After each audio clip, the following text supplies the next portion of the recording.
Welcome to the 10-Minute Mind Shift Podcast. I'm your host, Janet Cagle, certified life coach, weight loss coach, and lover of all things related to upleveling my life and yours. My goal is to help you get one step closer to your goal, whatever it is. My goal is not to keep you wrapped up in self-help all day, just 10 minutes. And who doesn't have 10 minutes, right?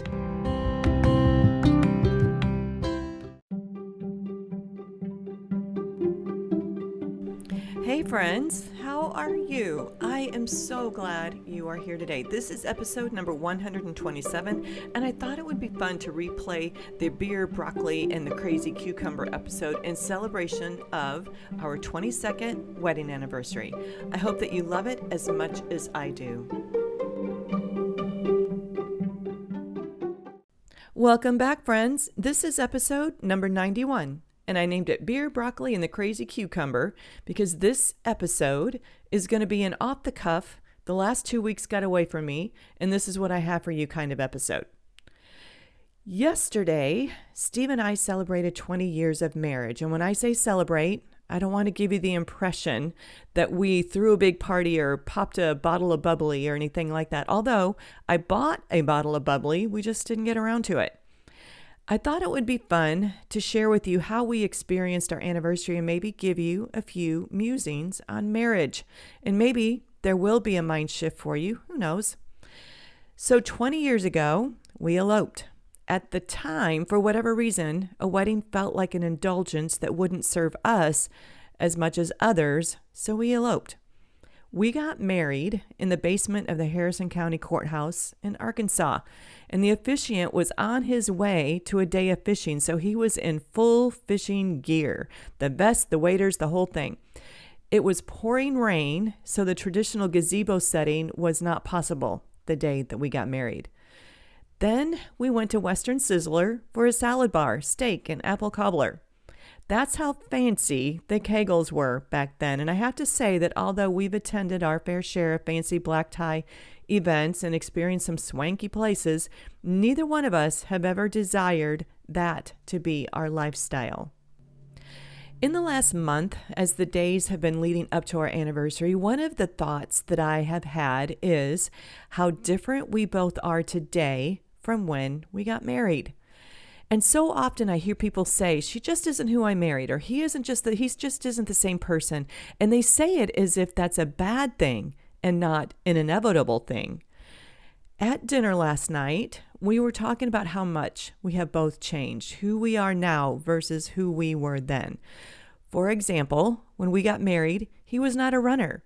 Neither of us were cyclists. In fact, I hated biking. We didn't golf, and in fact, I had very negative thoughts about golf and golfers. I was very judgy then. I had no idea that I had this burning ember in me tied to horses. He didn't know how to play guitar or piano, and he didn't know about his passion for music. I had zero desire to ever have a dog in the house. I was adamant about that. We now have 3. When I hear people talk about how they grow apart, a lot of times it's tied to the hobbies that they pick up or the passions that ignite them or get ignited by one party that doesn't necessarily light the other one up. When we got married, I was religious about running every single day for at least 3 miles. Steve was not. He did like walking and we walked a lot, but running was not his thing. He didn't make that mean anything about us or him that I ran and he didn't. What he did do, though, was whenever we went on vacation, he would make sure that I had a place to run. He made sure that I had time to run. He didn't make me feel bad for needing that in my life. He didn't share my interest in running, but he was interested in supporting me for sure. Fast forward several years, and Steve decides to run a marathon. Wait. You aren't a runner. He was approaching his 50s and decided he wanted to become a runner in a big way. I have no desire to run a marathon. In fact, running races is not my thing at all. And so I watched him transform from a person who does not run into a legit runner. He did the same thing with biking and golfing and his music and following sports. None of these things were important to him when we met. Now, I know that these things sound benign, like benign examples, but this is exactly how people get the idea that as couples, they are growing apart or that they don't share common interests and passions. And when a partner gets interested in something or they want to try something new, they make that mean that their partner is bored.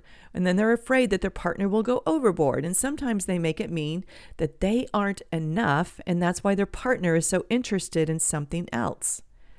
When we got married 20 years ago, we didn't know enough about our own dreams and passions to share them with each other. That is something that has evolved. Steve had no idea he married a dressage-obsessed, bronze medal-chasing equestrian. I didn't know that. He didn't know that he married a life coach. I didn't know that either. When I think about it, what if I had held his toes to the fire of who he was then when I married him and what he liked to do then? And if he did the same to me, I think about all of the growth and the experiences we both would have missed out on. Watching him grow into a legit athlete has been fun. Watching him become a musician is inspiring. Now, I know sometimes he wishes that my passion didn't include a 1,300-pound animal, but I know how much he gets a kick out of all of the things that I accomplish with my horse dreams. And I mean, he moved me to Ocala, Florida. We live 18 minutes from the Florida Horse Park and the World Equestrian Center. If that doesn't say support, I don't know what does. For our 20th year of marriage, after work, we went out for dinner. We did a Wordle and listened to a guy playing his guitar. We brought home a piece of key lime pie and watched an episode of The Dropout. While we were at dinner, I spotted an older couple, and it's funny that I say older, as if we aren't older ourselves. We're in our 60s, 1662, so this couple must have been in their 80s, maybe. I glanced at them a lot, and each time I did, I thought, that's going to be us in 20 more years. Dinner at the Crazy Cucumber, drinking a beer, and eating broccoli. And that made me smile. I'm not sure if any of this that I just shared with you gave you a mind shift, but this is what I have for you this week. And now, go have the best day ever.